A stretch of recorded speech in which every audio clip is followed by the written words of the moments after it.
Silver gold again வந்துட்டு ஒரு fault இருந்துச்சு. ஸோ இதை நான் 2 நாளைக்கு முன்னாடி இந்த வீடியோவில் சொல்லியிருப்பேன். சில்வரில் வந்துட்டு 7 to 10% ஒரு மைனர் கரெக்ஷன் இருக்குன்னு சொல்லிட்டு நான் இந்த கேப்ஷன்லேயே கொடுத்துருப்பேன். ஸோ அதே மாதிரி இன்றைக்கி மார்க்கெட் ஓப்பன் ஆகும்போது 7 to 8% வந்துட்டு கேப்பில் ஓப்பன் ஆச்சு. ஸோ நேற்று நைட்டே ஸ்டோரியில் அப்டேட் பண்ணியிருந்தேன். காமெக்ஸில் வந்துட்டு திடீர்னு ஒரு 10% ஃபால் இருக்குது. So some institution bank institution வந்துட்டு உங்களோட ப்ராஃபிட்ஸ் புக் பண்ணிகிட்டு இருக்காங்க, ஒரு ஷார்ட் டேர்ம் பொசிஷன்ஸ் பண்ணிகிட்டு இருக்காங்க. ஸோ அப்படி இருக்கிறதுனால நேற்று ஒரு ஃபால் இருந்துச்சு.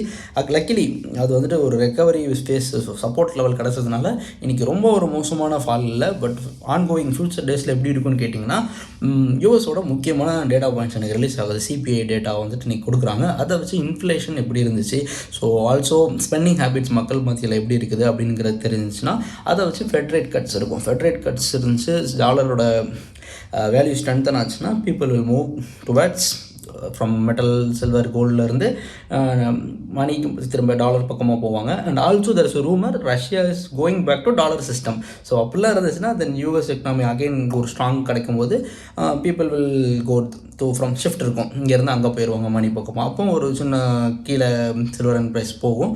ஸோ ஆல்வேஸ் லாங் டேர்முக்கு மட்டும் கன்சிடர் பண்ணுங்கள். டிசிஎஸ் விப்ரோலாம் ரொம்ப கம்மியாக இருக்குன்னு சொல்லிட்டு ஒரு மாதிரி பெருசாக வாங்கி போடாதீங்க. ஏன்னா நேற்று வாங்கினவங்களுக்கு இன்றைக்கி 5% down. So for more videos follow பண்ணிக்கோங்க. அடுத்த வீடியோவில் பார்க்கலாம்.